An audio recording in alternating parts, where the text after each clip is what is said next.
জলপাইয়ের এই কুচি মোরব্বার আচারটা আমি যখনই বানাই না কেন সংরক্ষণ করার আগেই শেষ হয়ে যায়। অসম্ভব মজার এবং লোভনীয় এই আচারটা আজকে আপনাদের সাথে শেয়ার করব। আমি কিভাবে তৈরি করে থাকি।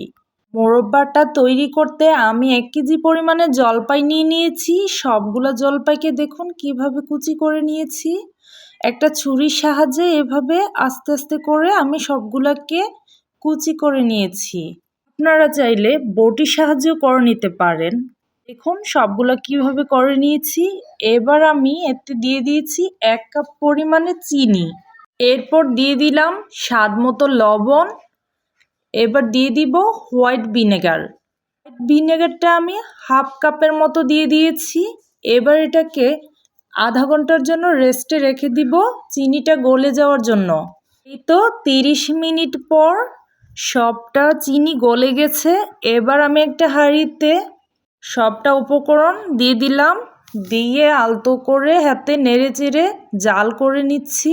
এবার দিয়ে দিলাম হলুদের গুঁড়া, মরিচের গুঁড়া, দিয়ে দিলাম 5 ফোড়নের মশলা। আমি এখানে 5 ফোড়নের প্যাকেট মশলা ইউজ করেছি। এরপর দিয়ে দিলাম শুকনো মরিচ। আমি এটাকে টেলে ভালো করে গুঁড়ো করে নিয়েছিলাম। আবারও আমি এটাকে আলতো হাতে একটু নেড়ে চেড়ে দিব।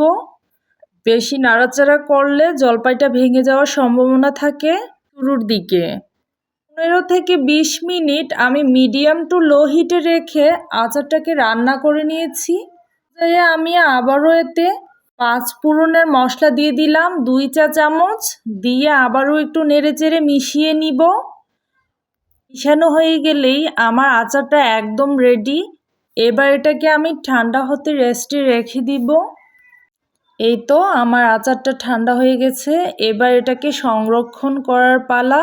কোনো রকম রোদের ঝামেলা ছাড়াই এরকম একটা জুসি টেস্টি জলপাইয়ের মোরব্বা আপনি তৈরি করে ফেলতে পারবেন। আমার রেসিপিটা ফলো করলে একদম পারফেক্ট একটা জলপাইয়ের মোরব্বার রেসিপি আপনি তৈরি করতে পারবেন, যেটা কিনা খেতে ভীষণ মজাদার হবে। আমি আপনাদেরকে একটা ভেঙে দেখাচ্ছি। দেখুন কতটা জুসি হয়েছে এই মোরব্বার আচারটা।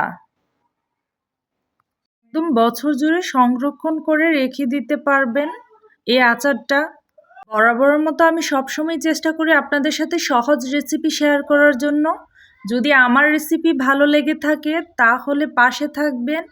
আজ এই পর্যন্তই, ভালো থাকবেন। আল্লাহ হাফেজ।